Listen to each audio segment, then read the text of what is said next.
Bem-vindos ao nosso canal YouTube, neste Falando Nisso número 200, comemorando os nossos 76 mil inscritos, e que é uma grande satisfação, um trabalho do Bully, da Helena, do Marco, o pessoal que está sempre na produção, na música, na composição aí da edição do Falando Nisso, fazendo um trabalho cada vez melhor, muito elogiado nos comentários, e é uma satisfação, uma alegria.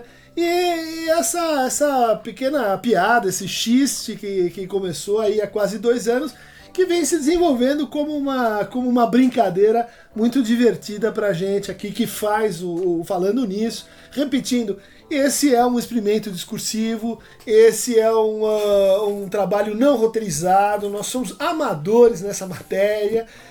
Agradecemos assim que tem tanta gente levando isso a sério, mas é um trabalho assim que tem que ver com a gente criar novas formas de encontro, criar novas formas de interação, que tem inventado aí tantas novidades pra gente.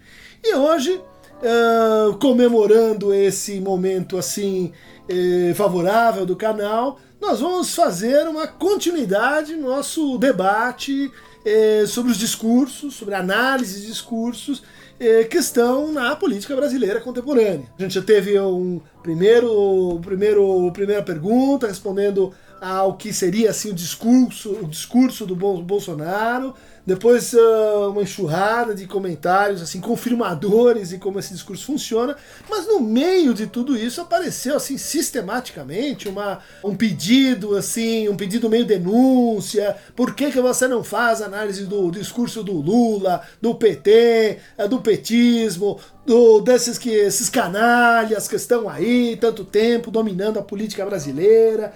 E isso ficou então repetido. E eu também vou incluir aqui nessa consideração a questão feita por Adriana Marino, né, sobre esse movimento muito interessante, meio surpreendente das mulheres do Brasil, né, que decidiram instituir esse ele não.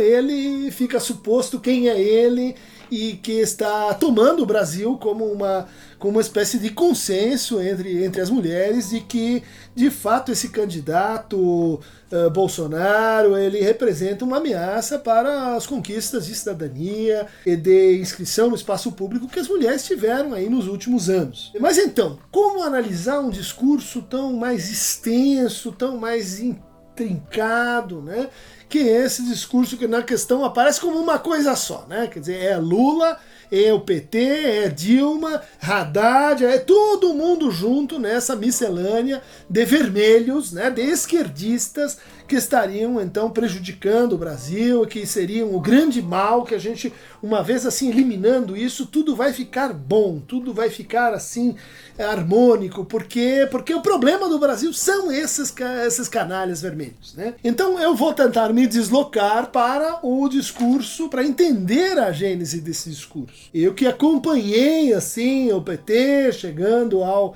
governo, à presidência, acompanhei o Lula perder 3, 4 eleições seguidas, né?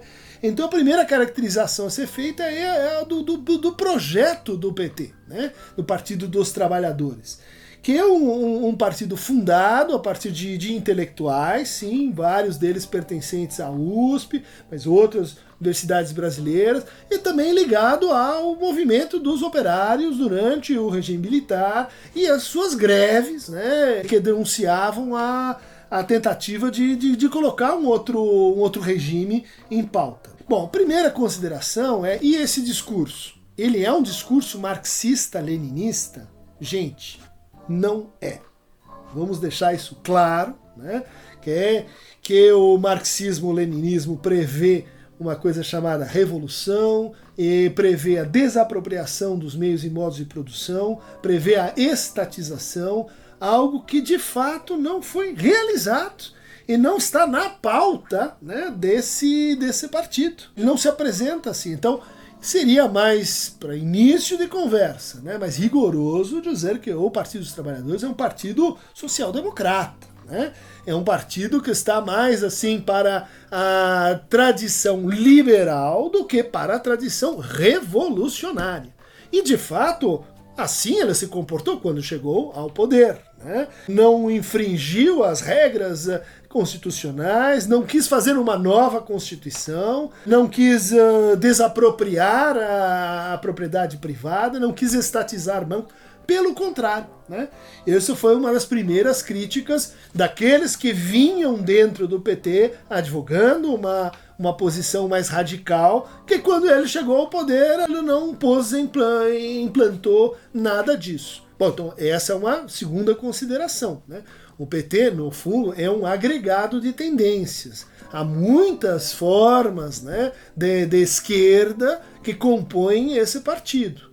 Uma característica da ascensão de Lula ao poder foi a ascensão de uma tendência dentro do PT, né, que conseguiu, de certa forma, articular outras diferentes dela, né, e a um preço que aí a gente vai começar a fazer uma crítica, né, desse processo, desse discurso, que é uma crítica baseada à posição dos movimentos sociais, que foram sendo gradualmente silenciados ou diminuídos na sua força de debate, nas suas demandas, ao longo, né, da execução desse trajeto que a gente pode chamar de lulopetismo, que foi um projeto de desenvolvimento para o Brasil, um projeto mais liberal do que neoliberal. E aqui a gente vai fazer já uma primeira diferença, né? Uma diferença muito importante. Enquanto o mundo partia para soluções conhecidas como cortes de austeridade, de redução do tamanho do Estado, de supervalorização, né, da dimensão financeira do capital e da produção, ou seja, em vez de investir em fábricas que fazem coisas, né, o universo neoliberal investe em valorização das fábricas que fazem coisas pela valorização das suas ações, né, pela sua financeirização. Então, o fato do PT chegar ao poder no momento em que esta tendência neoliberal está se impondo pelo mundo, significou, por um lado, um desvio de rota, uma oposição à tendência mais hegemônica ao longo do mundo. Isto foi um ganho muito importante. Isso foi um ganho que permitiu, para aquele momento, que houvesse um processo de inclusão social que o Brasil estava devendo a si mesmo, né? Então a gente pode dizer, como alguns críticos vêm falando aqui, alguns críticos do canal, não, mas o PT é um partido populista. É um partido populista, sim, só que é um partido populista inclusivo, tá? É um partido populista de esquerda caracterizado por isso, ou seja, colocar mais pessoas na conversa, incluir pessoas que estavam na miséria extrema. Bolsa Família é um programa de transferência de renda que permitiu essa passagem da miséria para a pobreza e permitiu essa passagem da pobreza para a classe média trabalhadora. Os números estão aí, isso é mais ou menos indiscutível. Então vamos dizer, é o mesmo populismo? Não. O que caracteriza o populismo neoliberal? Ele é um populismo excludente. Ele está baseado no que? Tem gente demais. A gente precisa tirar as pessoas. A gente precisa excluir os imigrantes. A gente precisa excluir os corruptos. A gente precisa excluir aqueles que estão a mais na sociedade. A gente não deve favorecer o processo de inclusão, mas a gente deve criar o quê? Muros, né? A gente deve criar restrições. A gente deve criar, vamos dizer assim, um favorecimento daqueles que já possuem um certo capital simbólico, um certo capital cultural, um certo capital social, um certo capital financeiro, né? Então isso, acompanhando o discurso do PT, permitiu que ela se mantivesse no poder durante esse tempo.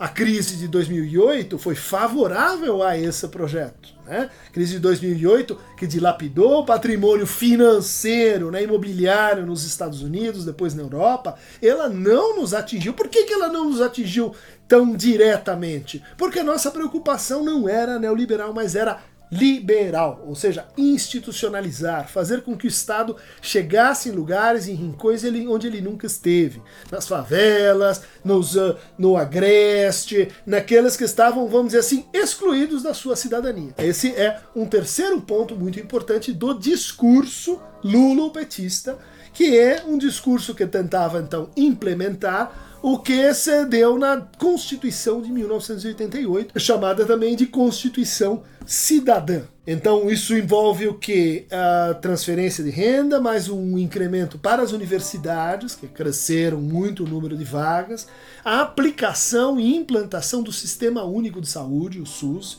a aplicação do Sistema Único de Assistência Social, o SUAS, a aplicação e implantação do novo Sistema de Saúde Mental no Brasil, a aplicação e inclusão de crianças da forma geral nas nossas escolas. Isso foi uma realização de fato desses anos, né? Hoje a gente tem uma situação em que quase todas as crianças brasileiras estão na escola, né? A escola é de baixa qualidade, a escola não apresenta bons índices, é verdade. Mas é preciso notar que houve esse processo, isso se realizou como uma inclusão, né? Quer dizer, mais um signo positivo nesse caso do populismo inclusivo que caracteriza esse discurso, né? Agora vamos passar para a crítica desse processo e que vai permitir que a gente separe um pouco o que é o discurso de um partido, o PT, do discurso de um líder. O Lula, num caso, Haddad no outro. O discurso do PT, discurso enquanto um partido organizado, que tinha lideranças como José Dirceu, que se manteve nas entranhas do Estado, e ela está muito associado com o quê? Com uma ocupação do Estado por uma espécie de empreitamento, uma espécie de condominização daquilo que era possível fazer naquele momento, ou seja, agir de forma regulatória sobre a economia, sobre a sociedade. Agir produzindo normas, agir produzindo agências reguladoras, agir produzindo o que? Uma espécie de aliança. E isso que caracterizou o discurso do PT a partir do momento em que ele chegou ao governo. Uma aliança com o PMDB, depois com o DEM, com o PFL, uma aliança em nome de algo que é central para esse discurso e que hoje a gente percebe é um problema, né? Se tornou um sintoma desse discurso, que se chama governabilidade. A ideia era a seguinte: se a gente não faz alianças, não vão deixar a gente governar. Então governar passou a ser o quê? Fazer uma espécie de troca permanente entre interesses dos diferentes e mais antigos partidos governantes do Brasil com os interesses da social-democracia do PT. Isso levou aonde nós sabemos que levou. Isso levou a uma ampliação daquilo que já era sistemicamente instalado no Brasil, que é esse uso do Estado com fins privados, esse aproveitamento, né, dos interesses privados no interior daquilo que seria o interesse público, né, essa parasitagem. Isso levou a uma generalização da corrupção decorrente de uma política de alianças. Então o que a gente tem nesse discurso é que ele é um discurso mais flexível do que o marxismo-leninismo, ele é um discurso que governa por trocas, ele é um discurso que enfatiza a regulação, mas ele é um discurso que com isso mesmo produz espaço para a sua própria autodissolução. Então a gente pode dizer assim, há uma corrupção em jogo, mas ela é, antes de ser uma corrupção como um desvio de verbas, antes de ser uma corrupção com o agenciamento com empresas de construção civil, Odebrecht, que como a Lava Jato veio a trazer para todos nós, a corrupção do PT começa nessa política de alianças. Começa na corrupção em relação aos seus próprios fins. Começa com uma transformação gerada dentro de um partido quando ele deixa de ser oposição e ele passa a ser governo. Quando ele deixa de se inspirar numa crítica ao Estado e ele tem que passar a governar, né? Então, em nome da governabilidade, a gente viu produzir-se um sistema que aumentou, tornou mais visível a corrupção sistêmica. Isso levou a uma dificuldade adicional para esse discurso, que é como dar um passo à frente. Né? Como dar um passo à frente no sentido de atacar a fonte sistêmica da corrupção. Isso significava reforma política, reforma administrativa, reforma da Previdência, reforma na distribuição de renda, naquilo que toca o que há uma reforma tributária e fiscal. Isso exigiria o quê? Um ponto de ruptura com essas alianças assim formadas, né? Um ponto de dissensão com as alianças que permitiam a esse discurso manter-se durante esses 12 anos no poder. Bom, a gente já tem um problema colateral disso, né? Que é o que? A entrega da política econômica a algo que está completamente distante, que não tem nenhuma relação com a política marxista, leninista, stalinista, de esquerda propriamente dita. A política do PT, em termos de economia, esteve mais para o que a gente chama de keynesianismo, né? Que se estabeleceu no pós-guerra como, assim, a descoberta ou a proposta, a hipótese de que o Estado intervindo na economia, ele favorece o desenvolvimento. Né? Favorecendo o desenvolvimento, ele produz um aumento de impostos. Então o Estado ele deve ser um gestor, ele deve incrementar, ele deve agir, ele é um ator ativo, assim, na economia. Bom, o PT se comportou assim em relação à economia. Então, gente, vamos parar com esse erro fundamental de associar o PT com a Venezuela, com Cuba, com a União Soviética. Não tem nada a ver, não teve plano quinquenal, não teve estatização.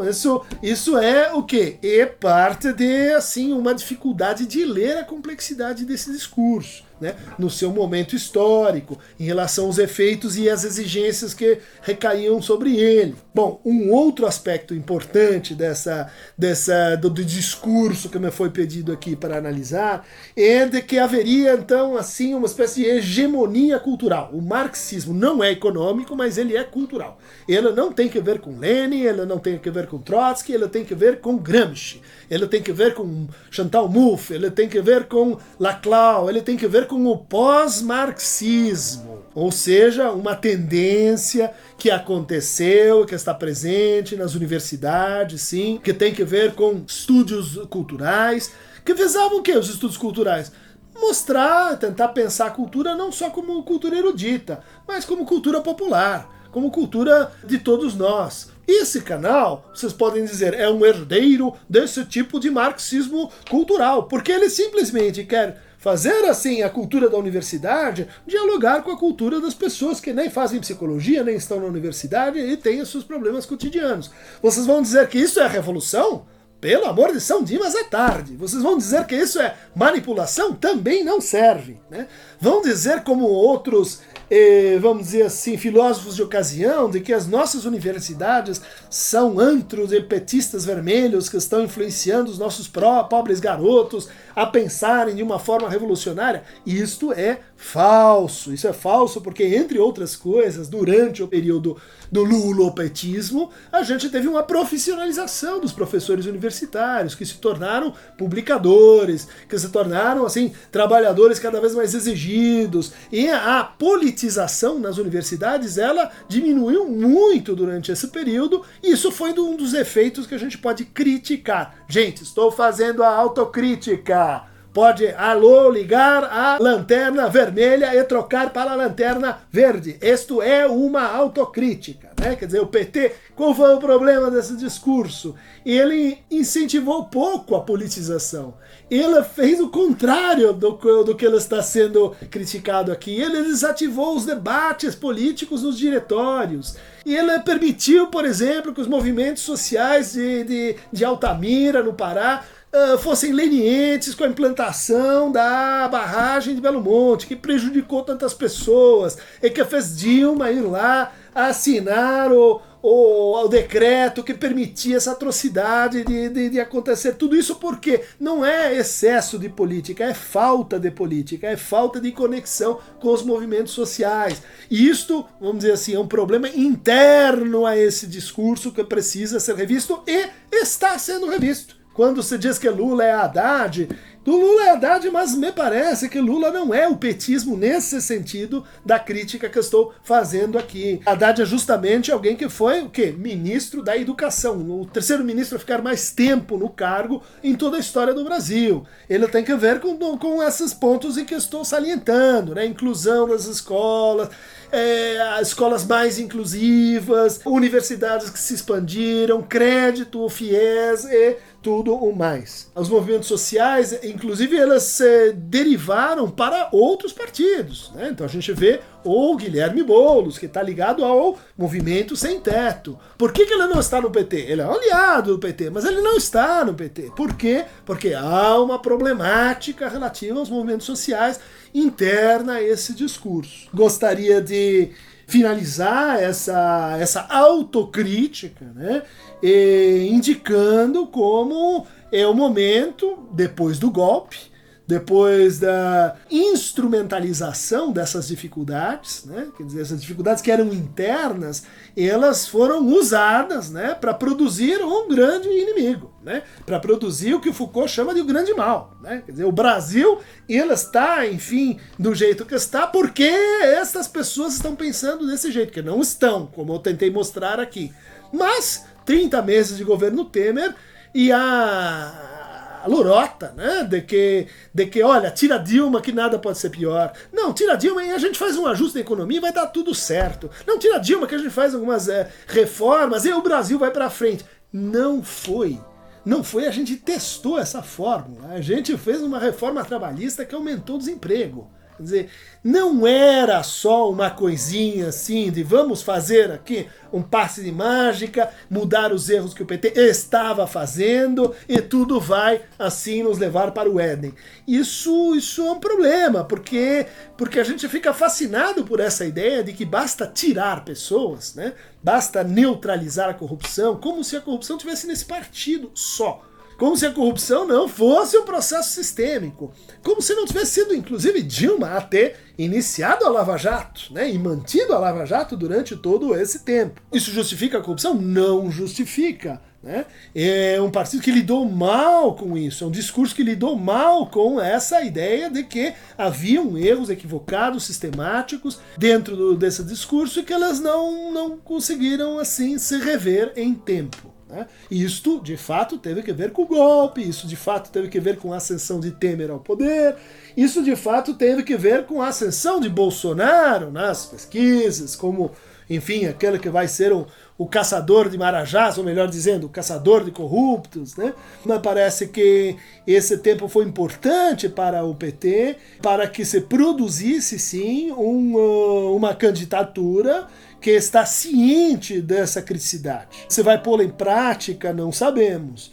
Se vai ser consequente com isso, também não sabemos. Mas é uma candidatura do Fernando Haddad que é lúcida o suficiente para perceber a problemática interna do seu partido e a problemática da forma poder e o esgotamento do projeto Lula-petista. Né?